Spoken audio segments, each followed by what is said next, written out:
정시의 사주명리 155강은 12운성으로 살아가는 삶의 과정을 12단계로 구분하여 나누어 놓은 것을 하나씩 알아보는 시간입니다.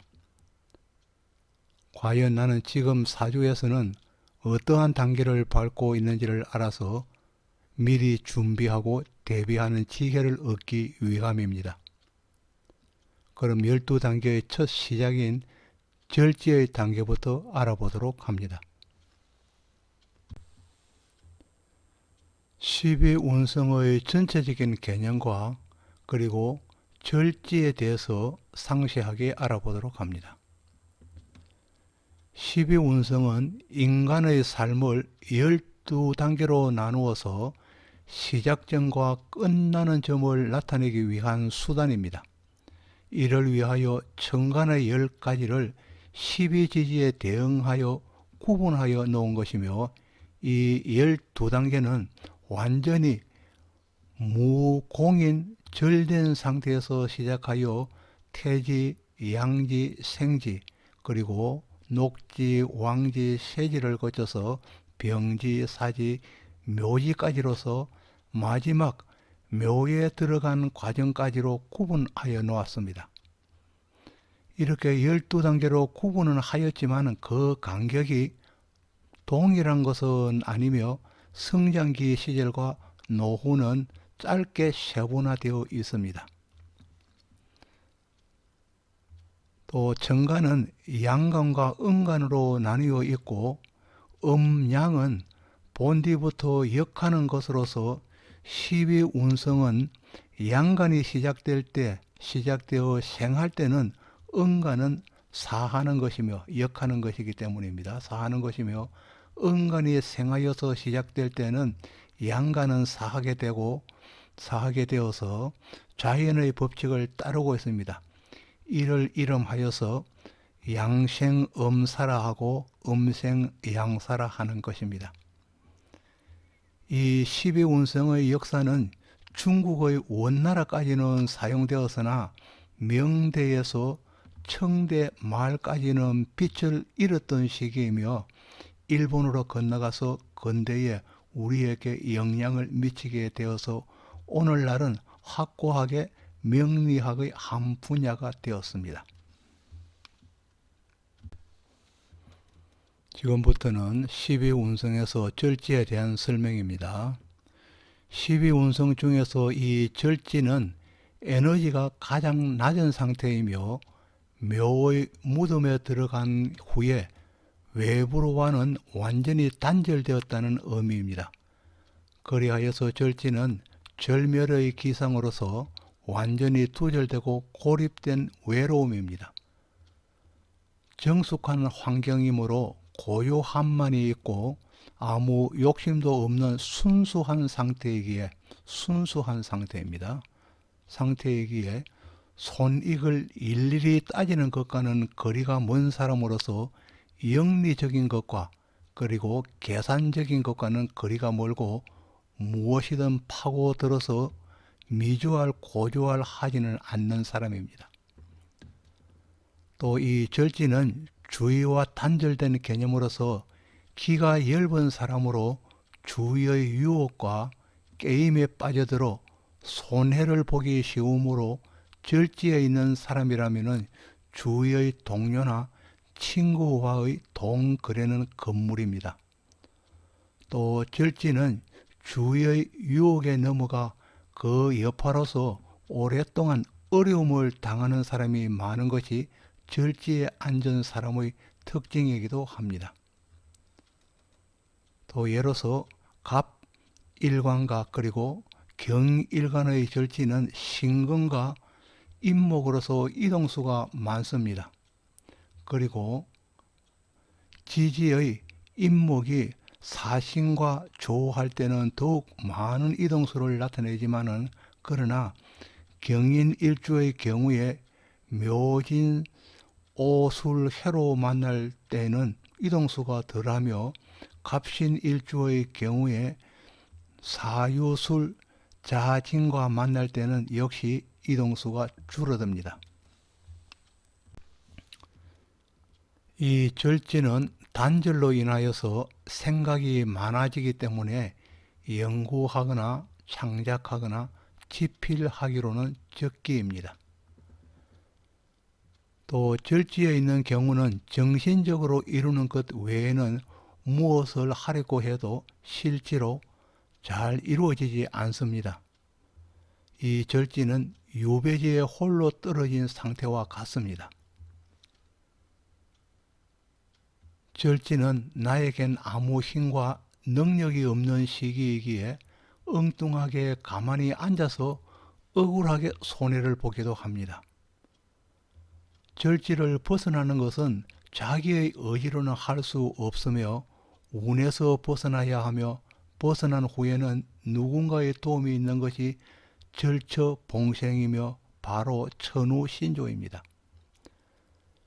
절처봉생에서는 갑신을류는 수를 만나야 하고 경인과 신묘는 토를 만나야 절처봉생의 복이 많이 나타납니다.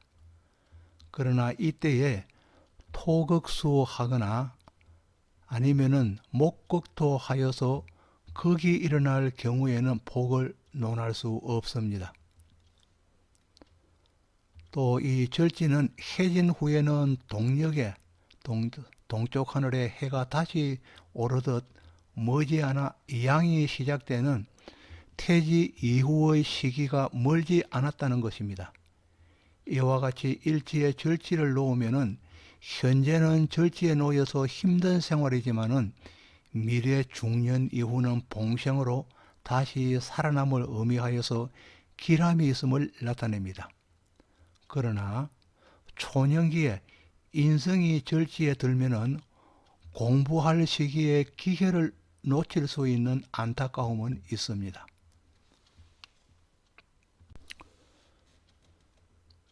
관성이 절지에 앉으면은 공직이나 대기업 등 좋은 자리의 직업을 얻기 힘들고 직업을 얻는다 해도 이직을 반복하기 쉽습니다.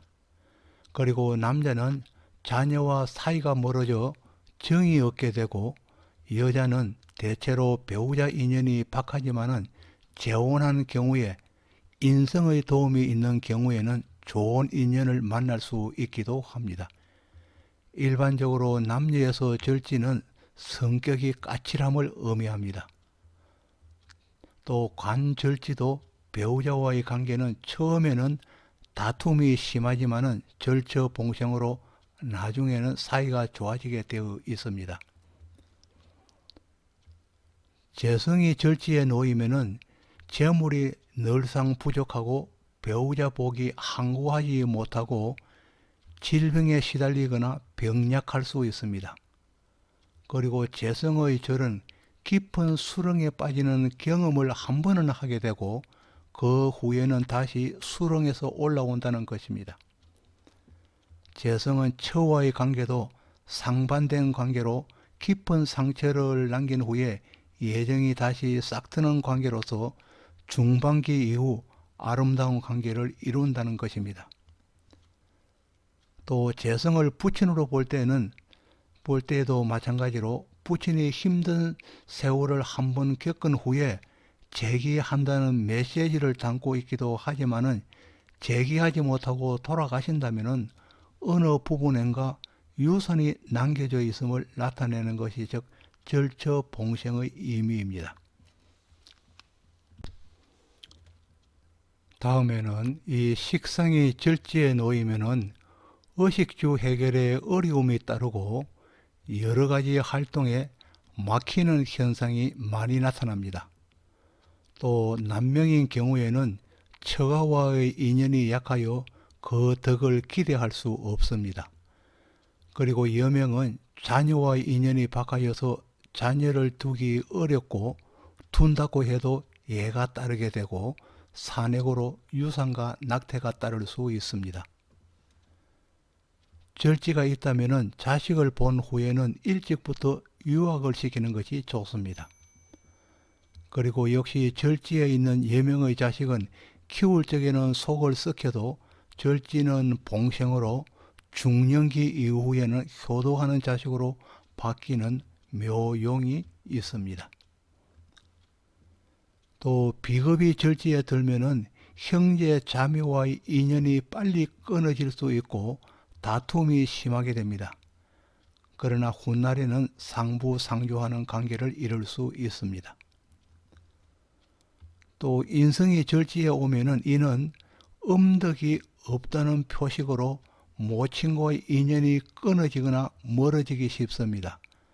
또 인성은 학문으로 배우는 과정에 문제가 나타나는 것으로 배움이 한창인 그때에 가시가 기울거나 병약으로 인하여서 배울 수 없는 처지가 된다는 것이며, 역시 인성도 봉생으로서 장년기에 다시 학구열이 오를 수 있음을 나타내고 있습니다.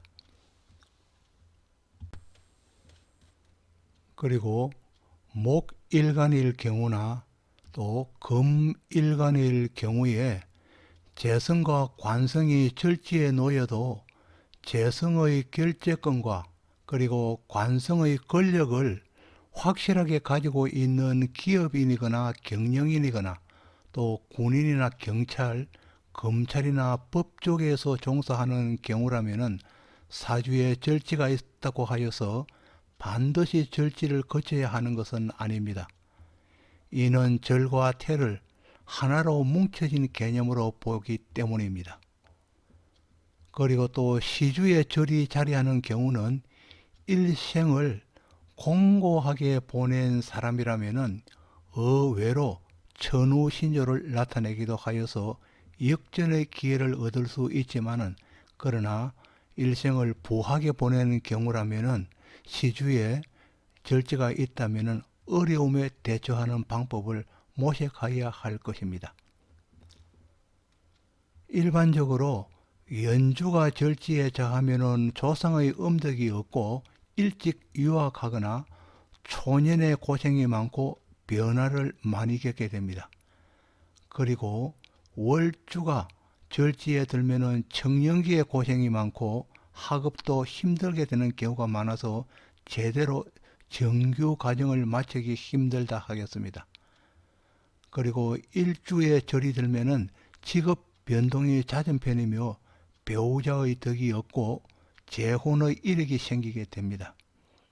또 시주에 절이 들면은 자녀가 일찍 집을 나가거나 유학을 갈 수 있으며 대체로 부부 세로도 어렵게 됩니다. 다음에는 마지막으로 이 절과 건강과의 관계를 알아보도록 합니다.